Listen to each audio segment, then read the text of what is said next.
Welcome back. All right, welcome back. So you share a house, you share bills, you share children, you may even share the same bed. But when was the last time you actually felt desired? Because there's a difference between being married and simply operating a household together. When your marriage becomes all responsibility, routine, and predictability, no flirting, no touch, no mystery, no sexual energy, you're no longer functioning like lovers, right? Maybe friend, maybe homie, but definitely not like lovers.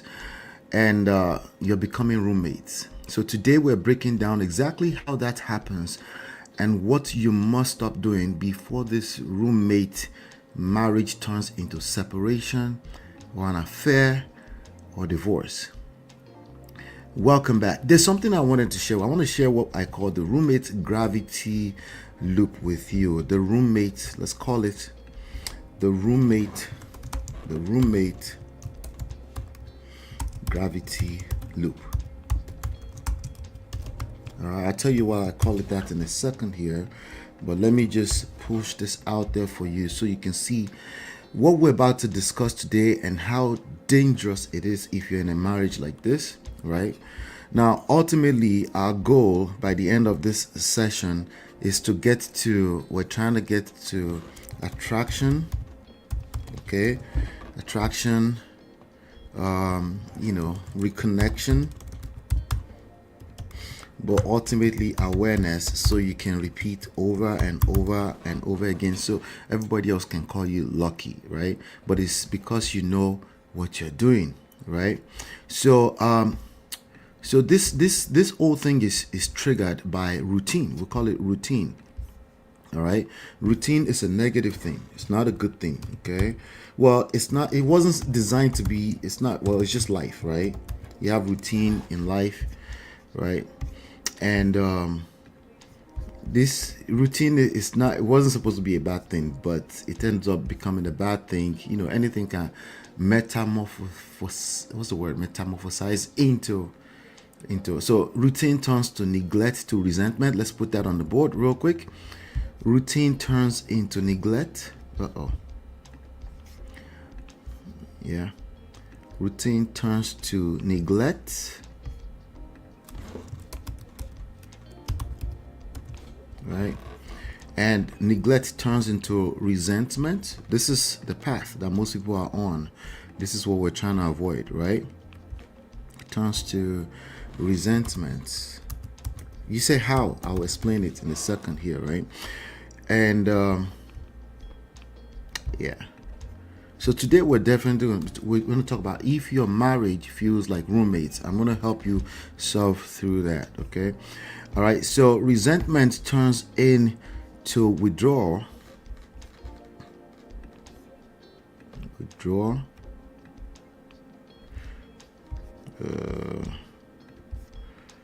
Withdraw.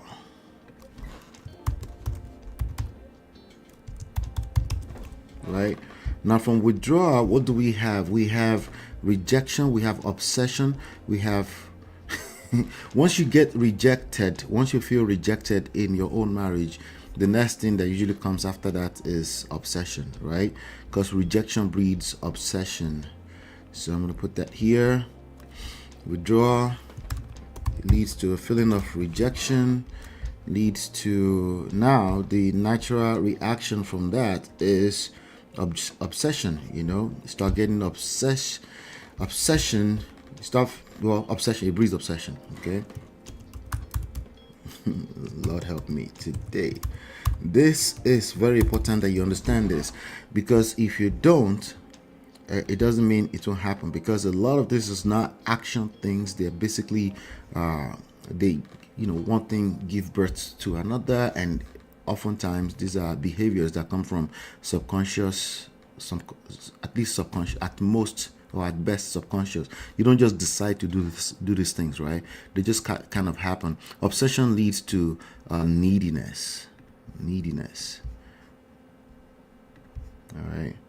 Obsession leads to neediness. All of this is negative when it comes to attraction, right?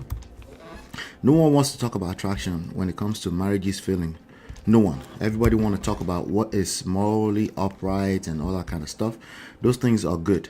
They're bare minimum, but they go right out the window in terms of intentionality when when you follow this routine gravity lane. Okay, so now neediness.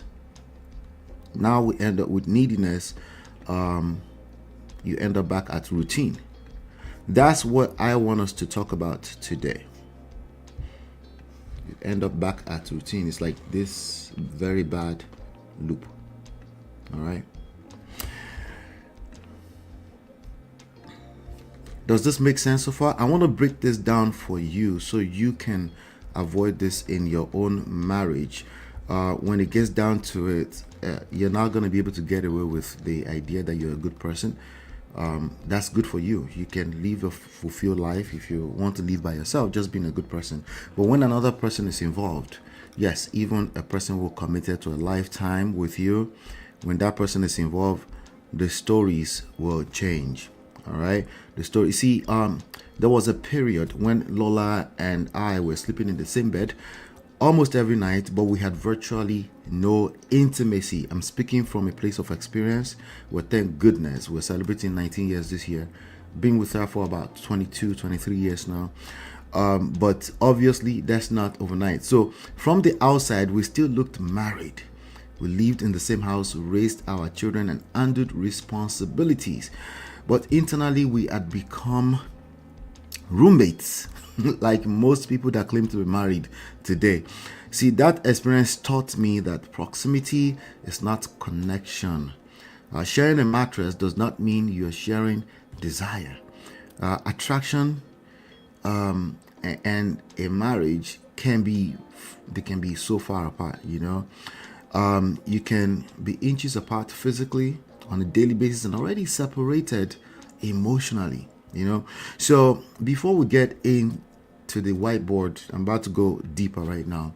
Let me ask you a direct question. Are you living like roommates right now, and you don't know whether your marriage can still be saved? I understand it. Stop guessing. Okay, book your private discovery session with us. Just go to getmymarriageback.com/discovery, and we will help you identify what stage your marriage is in and what is destroying attraction and what you can, because anybody who's attracted to you, the last thing they want to do is leave you, even if they really want to, even if everything points in that direction. If the attraction is alive, they will usually find it difficult to leave. And what you can control is really all you should be focused on. But do you even know the difference? And a lot of people, they don't know the difference. All right, so let's get a little bit deeper into today. The first thing on this list, again, we're talking about why your marriage feels like roommates and how attraction disappeared. Then I'm going to help you connect back to reconnection reconnection back to attraction and awareness, so that you can actually use this over and over again. Like I said, it all starts with routine. In fact, a lot of our clients, they come into this program from this same issue, and when one of them came into our program, her husband remained primarily in another country entirely, and at some point they were finally together, and she said it felt like a marriage, but more so like roommates, because they had been apart. You know how some people will say distance makes the heart fonder, right? Yeah, not always. It depends, because none of this stuff is exact science. It's a science, but because of human emotions, things can vary from place to place. So they still had children, of course. They have history, they have responsibilities, connecting them together. But she had begun questioning whether she wanted the marriage at all. And that's a problem. Okay, and the problem specifically was not it's not a dramatic argument like most people assume. It was prolonged distance, and that slowly made the relationship feel unnecessary. And once a relationship starts to feel unnecessary like that, people start to fantasize about the idea that maybe they don't have to be together after all. So yes, today I definitely want to go through routine, neglect, resentment, rejection. So how does this happen exactly? Let's first of all talk about routine. Okay, let me go ahead and talk about routine first. How do we end up in this space of routine, right? So I call this the roommate's gravity loop, because once a marriage enters this cycle, every uncorrected behavior pulls it even deeper. It goes like it just gets worse, right? So it all begins with routine, of course, right? And the routine is not automatically bad. Like, it doesn't start off as bad. It's just families. If you're trying to put a family together, it requires structure. And but the problem that we're talking about today, which is ending up becoming a roommate, begins as a routine, right? And but if it becomes the only energy in the relationship, right, that becomes a problem. You wake up, you go to work, children, bills, food, television in the evening, even though some people crave that badly as quality time. For some people, it's negative, right?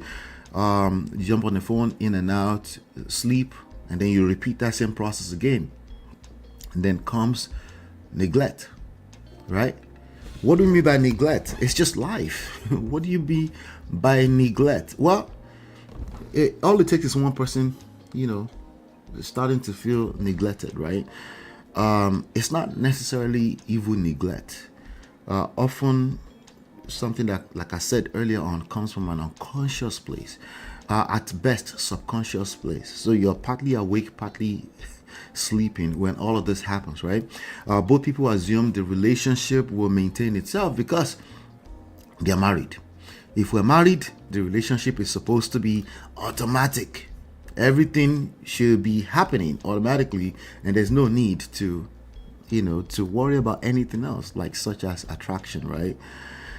So like I said, it's often a subconscious thing, right? Both people just make these crazy, terrible assumptions from a subconscious place. So neglect produces resentment. How? Because one person starts to really feel something that's a little bit off, right?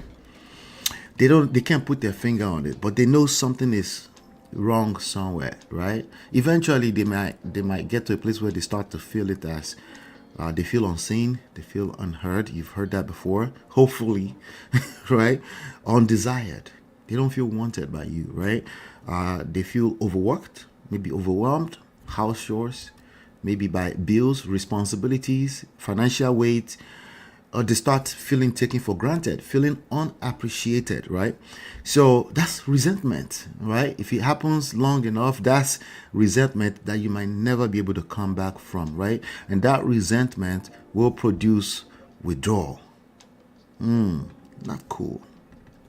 It's getting worse and worse and worse. Yeah? Withdrawal. Because if a person resents you, right, the last thing they want from you is any type of touch. Don't touch me, right? Oh, and they might even catch themselves like, oh, my bad, I didn't mean it like that, right? Kind of like they kind of mean it. They kind of mean it, right? Because again, it's subconscious. It's half awake, half asleep. Reflex actions, right? But it's coming from a place, right? You might not even pay attention to it, right? They started because you entered the room, right? But it never used to be like that. How did it become this, right? Well, playfulness disappears, right? How do you have a romantic relationship without playfulness? I'll tell you how. A lot of people justify, well, we're in a marriage, we're in a long term. Are we kids? We're not children, right? Well, you feel that way. There's a good chance, an extremely good chance, that your partner does not feel that way, or vice versa. Maybe you feel like, no, I want some playfulness. Why are we always so serious? But your partner is like, hey, let's get to business. We have a marriage, we have children, we have responsibilities. Why you worry about nonsense like that, right? This is just their mindset. They don't often say it out loud, right? And of course, they still want sex, right? But that sex start to feel less natural. It feels like a chore, right? Some people call it dutiful sex. Well, some people call it dutiful versus beautiful sex. Well, if all you have is dutiful sex, just imagine that, right? I'm not arguing against the idea of dutiful sex, where you just do it because you're married. Yeah. But if that's all you've got, that's a problem, right? Conversations become transactional. This is why I laugh when people say, love is transactional. I was like, what do you mean? There's nobody that wants to be in any type of love exchange that feels transactional. Are you saying that to justify the bullshit that you feel? Because a lot of people do that. They will just say things that feel good short term, but when it comes to real life, nobody wants to be in that type of exchange. There's no paycheck next Friday. Why are we talking about transactions again? You're supposed to just love me, right? Oh, okay, you're not supposed to, but it feels better when you just love me. So we're just going to disconnect from the reality of feelings. Nobody cares about anything outside of their feelings. That's the reality. So even when we're claiming logic, right, it's because it makes us feel like we're saying something that makes sense in the minute. All of us are guilty. You get what I'm saying? So again, the point here is that resentment produces withdrawal, touches reduces, and there's no longer bountiful playfulness in the relationship. It's just boring. Everything else is certain. Like we know we're going to wake up in the same position every day. It's routine. Something that's supposed to be a good thing ended up becoming bad. So withdrawal produces rejection, of course, right? Because what does that mean, right? One person reaches for affection or literally sex and gets turned down. If you've ever felt rejected, you know exactly what I'm talking about. You felt turned down, and that is interpreted in your head as that's the rest of your life, because it's rejection. Rejection doesn't feel good, right? So if one person gets turned down, what happens, right? They feel rejection, right? And rejection breeds obsession. Not good. Rejection breeds obsession. If you have any questions, feel free to use the chat. I always forget to say that. Don't shy away from using the chat to ask questions as we navigate some of these issues that is happening in real life marriages as we speak. Majority of them. Okay? That's why we're out here trying to do the Lord's work. Okay? Rejection breeds obsession. What do I mean by obsession? Well, when you feel rejection, it feels like you start to reflect on everything that feels like it in the past. You start to get obsessed over trying to fix it, and that creates neediness, right? So obsession is how you get to a place of neediness, and neediness is not sexy, right? So maybe you don't interpret what you do as neediness. Never mind what you do. Imagine that moment where you felt like somebody was a leech, right? They just felt like they're just nagging, right? It's your feelings, so you never really see it from their point of view, right? You almost never see it. You have to have a certain level of self-awareness to see it from their point of view. Most human beings are terrible at this. They just see their point of view and that's it, and they call it the truth. All right. So but neediness is not good. When it comes to this topic, we're talking about attraction in marriage. Okay, we're talking about if you fix this one thing, everything else is not automatically fixed, but they just become dramatically easier to fix. You understand what I'm saying? So neediness, we have neediness. Neediness is an anti-seducer. It's not where you want to be. Okay, but that neediness connects you all the way back. It takes you all the way back to routine, right? How does that happen? Well, the rejected person begins asking. They start pressing. They start chasing, right? They start complaining. No, they're not just complaining about randoms. These are real things happening. You can find more than enough reasons around anybody living real life to complain about, because nothing is perfect in life. So you can always find something to complain about and be justified for complaining about them. There's nobody's life you go to that's perfect, that there's nothing to complain about. Everybody has something you can complain, something that could be better, something that needs improvement. If your life needs no improvement, you're not really living life. That's something else entirely. That's a zombie, right? So you can always find a good reason to complain. So we're not saying that this behavior, this needy behavior, is unjustifiable. In fact, that's one of the problems. The fact that it's justifiable, but nonetheless, you're destroying attraction in that marriage. You see how that works? It's kind of crazy, right? This life is unfair, right? Well, welcome to the real world, right? So you start complaining. You start monitoring if they did the right thing. You start, the scripture calls it record of wrongdoings, right? So what world do you go into where there's no wrongdoings? Or something that went wrong, or something that could need improvement? It doesn't exist. So what do? You engage it with monitoring. You start monitoring it. Worst case scenario, you might hire a private investigator to start monitoring a person's movements. Yeah, it goes that bad. For some people, they just know when you move the mat the wrong way in the bathroom, right? For some people, they just know that you put the toothpaste in the wrong place. They just notice it all the time. Is that a bad thing to notice it? No. It's how you respond to these real life things that makes all the difference between the losers and the winners. You see how that works? It's not the elimination of wrongdoings or wrong things or wrong outcomes. It's how you respond to wrong outcomes that separate the losers from the winners. Okay? You find yourself, what is neediness? You find yourself always demanding needy. Neediness makes you always demanding reassurance. You're never sure of yourself. You don't feel the confidence. You don't feel you're operating from a place of low self-esteem. Why? Because rejection breeds obsession, which creates neediness, right? You need reassurance, constantly needing reassurance. That's a lot of pressure on another human being, and neediness makes attraction fall even further. It gets worse, guys. So we gravitate away even further and further away from attraction, reconnection, and awareness. And that's the problem we're dealing with in a lot of these cases, guys. All right. Right. That is the loop, guys. Notice that the loop does not usually begin with no sex. It doesn't always start off that way. No sex is often the visible symptom.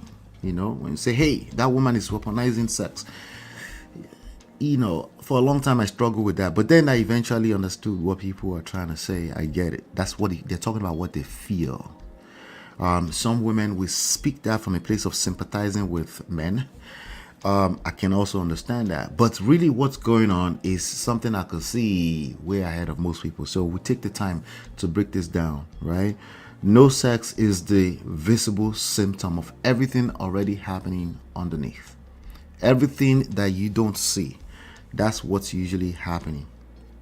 Okay? So a roommate marriage is not about the house. It's really not about the house. A roommate marriage is not defined by where you sleep necessarily. I don't know. For some reason, I felt the need to say that out loud. It is defined by how you relate. Okay? You can sleep in separate rooms and still be deeply connected. It has nothing to do with bedrooms. Now, there might be some level of correlation, but it has nothing to do with that. You can sleep in the same bed and be emotionally divorced. Yes. Okay.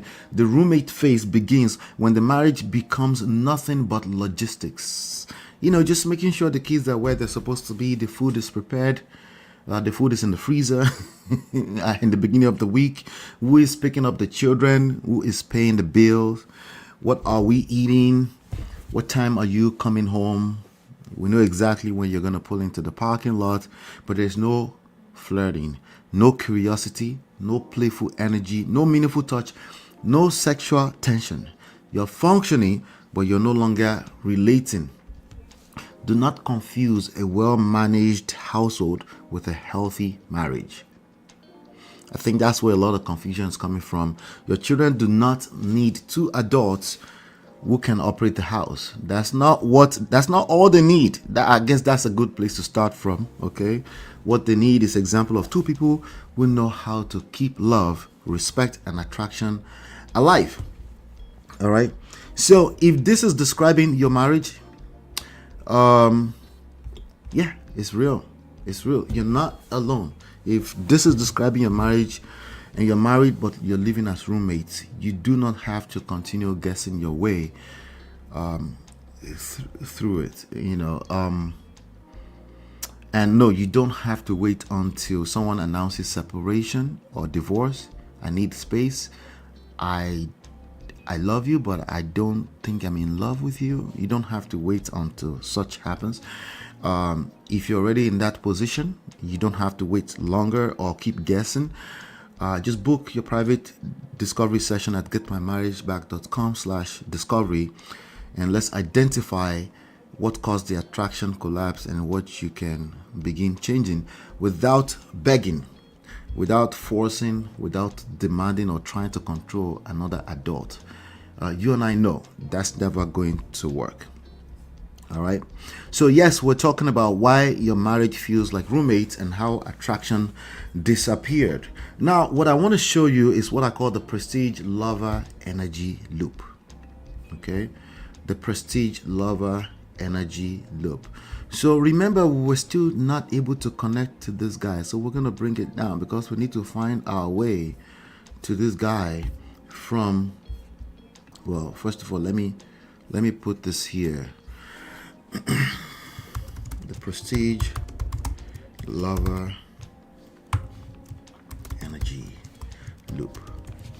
All right, so this is the new cycle that we need to create, right? We need to break that terrible cycle that we just went through, right?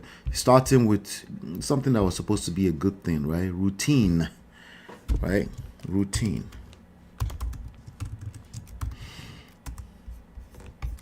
Yeah.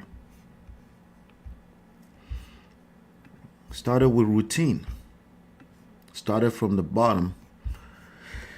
But we need to find our way out of this routine into a place called awareness. Okay.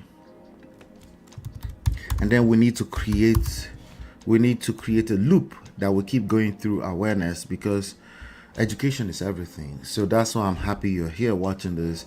A lot of people are doing marriage from a place of common sense. For some reason, that still makes sense to a lot of people, but oh well.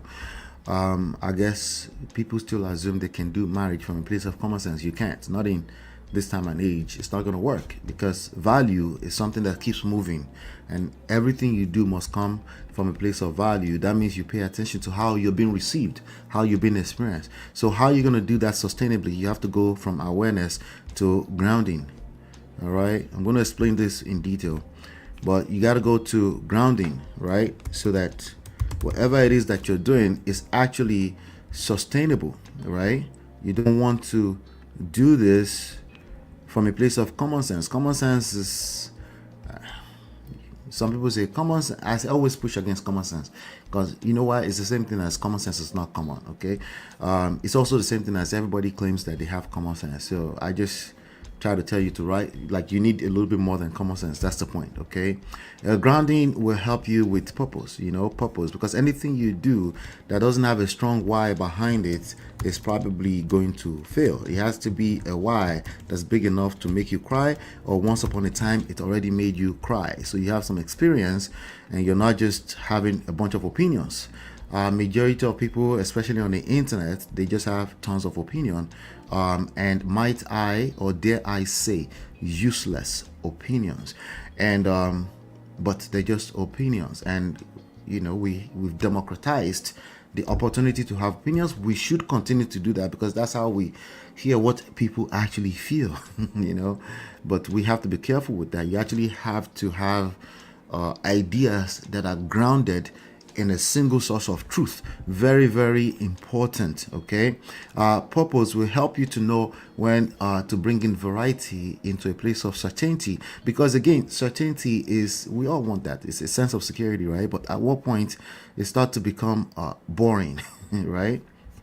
And that's why your marriage might feel like roommates, like, wait, just routine, right? So varieties, we need varieties, because human basic needs, as much as we want security, certainty, structure, all that, we still want to feel that sense of novelty, fun, playfulness, bountifulness, right? But you have to know when to bring that in. You can't just plug that in, because eventually, so I stumbled into a gentleman, and he was considering our program, and he said his partner always complained about his non-talent, right? His non-talent, like he doesn't, like he's too playful, right? There's a right time and place for everything, right? So yeah, that could be a thing. That's a person trying to tell you that you don't care. They feel as though you don't care, right? So that's another conversation for another day. Variety will lead to curiosity, right? Curiosity, right? So with the right mix, of course. Again, I'll talk a little bit more detail about that in a second. Curiosity. By the time you get to curiosity, this is damn near attraction. Okay, so now you start to smell the level of attraction in this space, right? I'm actually gonna separate it. I'm gonna separate it. Curiosity leads to attraction. Okay.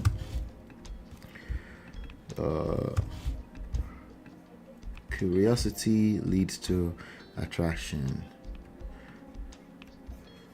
Let's see.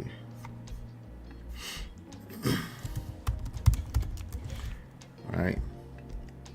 This is what we want, right? Well, that's not all the way what we want, but we're getting, remember, if there's attraction, everything becomes easier, right? Everything. So all the actionable things that people are supposed to do becomes easier. You're supposed to do this. You're supposed to love each other. You're supposed to treat each other. You're supposed to go on date night. All that, all those things are easier when there's attraction. So again, what people are talking about is they want you to invest in your relationship. I get that, and that's still valid. So I'm actually going to put that on this board right here. Investment, right? Investment. And finally, last but not least, that investment is what leads into attraction, reconnection, right? But even more awareness. So why do I have awareness here? So you can see here that where now the loop is getting bigger, right? The perfect loop for your marriage is getting bigger here. It's getting better, right? So we have awareness here. If you notice, there's a connection here. Do you notice there's a connection between this guy and this guy? And then you can repeat that cycle over and over again. That is the prestige lover energy loop, guys. Okay, that's the prestige lover energy loop. Now let me take a few minutes to really explain how this works, okay? Because I kind of, I went through that quite very quickly, right? But I want you to take something away from this. Let's put this guy right here. Terrible. I used to be a very good artist. I don't know what happened. But anyway, what we're talking about here, right? I'm giving you the path that if you know what you're doing, that you would go through. 100% of us, we don't know what we're doing until we've gone through some shege, until we've seen the other side, which is the crazy loop I showed you earlier on. This loop. Majority of us, hold on, let me make sure. Okay, we're talking about why marriages feel like roommates. Okay, majority of us, if you've gone through this, then you know that you don't want to be in this space, right? So if you haven't gone through it, you won't get it, but we'll wait. We have patience. Okay, so awareness. Awareness, right? Awareness simply means in spite of the routine, you know something is off. Maybe your partner is complaining. Maybe you're feeling disconnected, right? And everything kind of feel fine. In fact, you feel guilty that you feel the need to complain, right? So everything is fine because you're still together. But right? But you being able to understand that there's something off, but everything is fine. Let's call that grounding, right? Let's call that grounding, because some people will react the opposite direction. They just start disconnecting, right? Maybe it's your partner disconnecting, right? But instead of reacting or going the direction of panic, right? You stop making the other person responsible for stabilizing you, right? Instead of you complaining, you kind of realize that you're also part of, you're feeding the cycle, right? So that's a level of grounding that you should appreciate if you have the ability to do that. Sometimes you're the first person that lead your marriage in that direction. You have the courage to be able to say, well, it's not their fault, but something is still off. A lot of people, they can't think about something is off or wrong or feels wrong outside of looking for whose fault is what. They're always looking for who is at fault about something, and they can't think outside of that. They have to point finger at something else or someone else but self, right? So but that grounding, what it does is that it creates room for purpose. All right, that grounding creates room for purpose. Like I said, you need purpose in doing anything that matters in life, because if you're just doing it just because, what is just because? Morals is one of the things that is just because. What do you mean morals is just because? Because again, you've been socialized to be that way, and you're probably just operating from a place of you're numb. You're pushing it down other people's throats, justifying it, but you're forgetting that not everybody really have the same moral compass, right? Moral compass is not left or right. There's a lot that goes into that, right? How you interpret don't steal, you will find it interesting that some people might interpret that completely differently. So you need to have room for the possibility that they think about these things differently, right? So grounding creates room for purpose. You become a full human being, okay? Probably for the first time in your life, right? Not merely a desperate person trying to save a marriage from a place of you're just supposed to be here. Like, okay, if that's how they worked, there won't be so many people in divorce court, right? Purpose naturally introduces variety. Again, this is one of 6 basic human needs, all right? In that 6 basic human needs, we have certainty, but we also have variety. Varieties literally is almost translating to direct opposite of certainty, but that's how interesting we are as human beings, right? It's not as simple as one side or the other. It's not all or nothing. It has never been that way, right? So your energy, the schedule, thinking, presence, you stop being completely predictable, right? You're not obsessed with things has to be a certain way. You can find it interesting that, wow, there's a shift, there's a drift in some other directions that I'm not interested in, but you find it, you look for interest. You find it interesting to engage those and explore and see, hey, what is this new thing, right? As opposed to just being a zombie, right? That's something, right? Now you might be on the other end who you like playfulness, but the other person is the opposite of it, right? You're able to embrace differences. Is what we're talking about, right? Some people struggle with embracing differences. This is why they say find who is like you, find who is compatible. They're obsessed with compatibility. That's why you see people often will bring up marry your type. That's one of the most useless advice I've ever heard, by the way. Because if that was a real thing, everybody would already be doing that. So there's a problem with that advice in the first place, because it's not real. It's not real. Why are people not marrying their type if that's a real thing? Because they're attracted to something else, obviously. But when real life kicks in, people don't know what to do with that, right? And they start to give this, I'm trying to be nice, but it's lame advice nonetheless, okay? Because it doesn't really mean anything. It doesn't really carry any weight. It's advice and opinions for randoms that are not going through anything, right? If you have a lot at stake, like a whole marriage, and you've married your type as far as you thought you did, right? But then they've drifted or there's been a change. You don't just say, oh, I made a mistake. I married the wrong person. You find it interesting that they are different from the version of what they were yesterday, and you engage that, and that you become curious, right? But again, speaking of curiosity, so now variety creates curiosity. Isn't that interesting? Variety creates curiosity, guys. Okay? Curiosity is the openness that creates attraction, right? Because now you're actively getting drawn. You might be doing intentionally because it's grounded. That intentionality is translating to attraction. You're finding it interesting that, wait, what you've had all along is actually more interesting than anything in the streets. It's just your outlook on life, just because you have a better understanding, awareness, right? So attraction encourages renewed. When the attraction creeps in, well, it's not creeping in because you're doing this intentionally. You have to build this out. It's not automatic like the previous crazy loop that throws people all the way to divorce court. This one, you have to work on building this. But what it does is that it creates, the attraction creates an opportunity. Now people feel the need.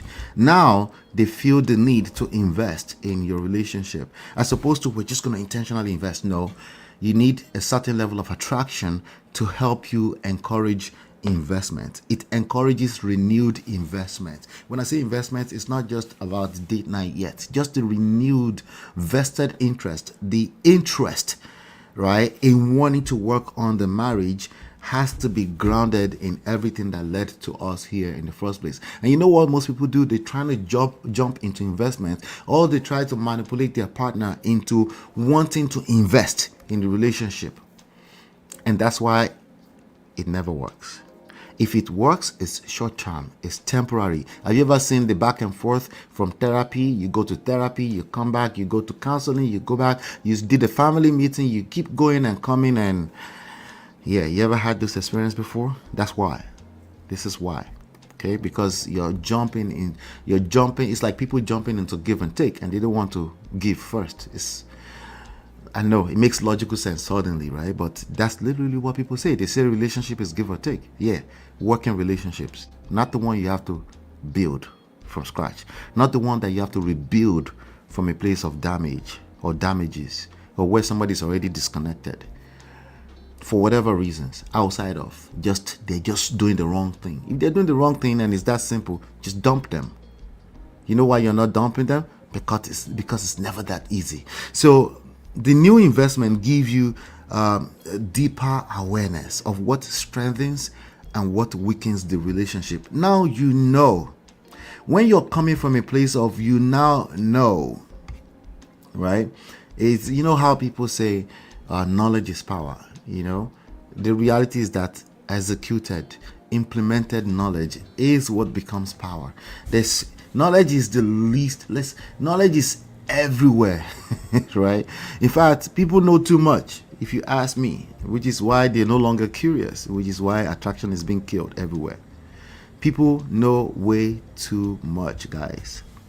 Okay, so this is not a trick to manipulate anyone. As you can see, like I told you, it takes work, but you being here is already part of the work, right? You're doing the necessary work that most people just don't do.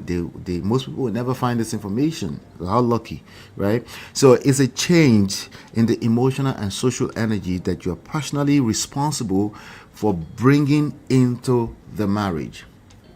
Is that making sense? Okay. Desire cannot be negotiated with, it's transaction, so everybody should just show up to the TP. Everybody should play their role. Trust me, they're playing their role. Exactly what you have is exactly what it is. If you can just face that truth first, I think you might be able to operate a little bit better. So again, desire is what we're talking about. It cannot be negotiated. You cannot argue someone into wanting you.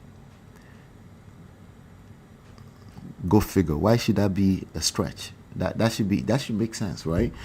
You cannot shame someone into touching you. Because you didn't touch me yesterday, so now because you feel guilty, touch me. Do you really want somebody that feel guilty touching you? Is that really what you want? You cannot complain someone into becoming romantic, right? That literally kick against what you desire. So you see, again, it's working against itself already. And you cannot schedule enough date nights to compensate for energy that has become needy resentful, and predictable. It's boring. It's boring, guys. Attraction responds to who you are being, actually what you are becoming, because they can smell it, because we're spirits, right? And not merely what you're requesting or what you're demanding. And you know, it's the same conversation around trust, respect, attraction, desire. You cannot demand those things into existence. They only work against them. So this does not mean you accept neglect. That's not the point. Okay, it means you stop wasting power on demands that have already failed. You become grounded, you become purposeful, you become emotionally disciplined. That requires self, right? You become emotionally disciplined. Emotional intelligence, yes. Okay, awareness, yes. Right? You bring curiosity. You become more interested. Just for being here today, you become more interested in learning more about this, right? You become you become more curious. You bring curiosity and variety back into your own life. That makes it more interesting. Guess what? They can feel it. That makes being with you even more interesting. You're not doing this to perform, because anything performative will fail because it's not grounded, right? You're not doing this to perform to another person. This is for you. You cannot lose going through this path. Okay? You're doing it because desperation is unattractive. Needy behavior is unattractive. And resentment is exhausting. And in due time, you'll find out. And victimhood will never lead your marriage out of crisis. The best you're going to get out of victimhood is sympathy from a bunch of strangers. Yes, you will definitely get that for sure. So, I don't know, maybe your marriage is in this space right now. Maybe your marriage still has love, but the desire is gone. Maybe you're still sharing a home, but you're no longer feeling chosen. Maybe you're trying to save the marriage alone. You feel like you're the only one fighting for the marriage, and every attempt seems to push the other person even further away. I feel your pain. I'm sorry you're going through that, but this is exactly why the private discovery session matters. Okay, you can book a private discovery session at getmymarriageback.com/discovery. Let's determine where you are exactly, because if you don't know where you are, or you're trying to guess your way through it, there's a good chance you'll be operating from a place of feelings naturally. Okay. So let's work together. We'll determine whether you're dealing with a temporary attraction collapse, a deep resentment, emotional disengagement, abandonment possibly, or a marriage already moving towards separation. You will have the best version of the truth, because I'm not in the marriage with you anyway. Most roommate marriages do not begin because two people stopped loving each other. That's not how it starts. Contrary to popular belief, or DV, or any of the worst case scenario, one too many that we have out there, right? Most situations are normal people like you and I, good people that are trying to do the right thing, and they begin with usually they begin because two people they might even be trying to be intentional, but they're doing it the wrong way. They're doing it outside of attraction. Responsibility has replaced romance, sadly. Routine, right? Familiarity, see finish. Taking each other for granted has replaced curiosity. Resentment has replaced playfulness. Everybody's so serious, uptight. Pressure has replaced desire. So this is usually the case. Both people, they've called their result normal marriage. They've normalized it as like it is what it is, right? I want to tell you, no, it's not normal. Okay, and eventually something will give way, and you should not wait for an affair. If you're already going through that, I'm sorry, but even at that, it comes down to the same process. Okay. But no, you don't have to wait. If you're not experiencing that, if you already feels, you're already having doubts, you have questions, unanswered questions, a disconnect, right? All of those are as good as an affair, separation, divorce, and it's just a ticking time bomb. So a marriage can survive a difficult season for sure, there's no doubt, but it cannot remain a love affair when both people are only showing up as employees of the same household. All right. So, yeah, if today's lesson helped you, if you got something good out of this, I'd appreciate if you like this video, subscribe and share it with someone who needs it. And if your marriage feels like a roommate situation, the touch, attraction, intimacy, desire has disappeared, just book your discovery session. It's private, for just you. Getmymarriageback.com/discovery. That's where you want to go. Okay, and we can tailor this particular into your situation. Everybody's story is unique, everybody's landmine is different. Curveballs are going to come from different angles. Okay, with that being said, go ahead and watch some other videos. We got some really cool stuff over here, and if you want to find me, just go to getmymarriageback.com/discovery. Hopefully you've been enlightened, educated. See you on the next one. Take care and God bless. Peace. Are you fighting to save a marriage or a relationship, or simply avoiding to end up in a broken or toxic one? We've been there and you're in the right place. You see, inside this book, right, you will find and you will discover the secret to save a broken marriage, and you will learn how to build and attract the marriage of your dream.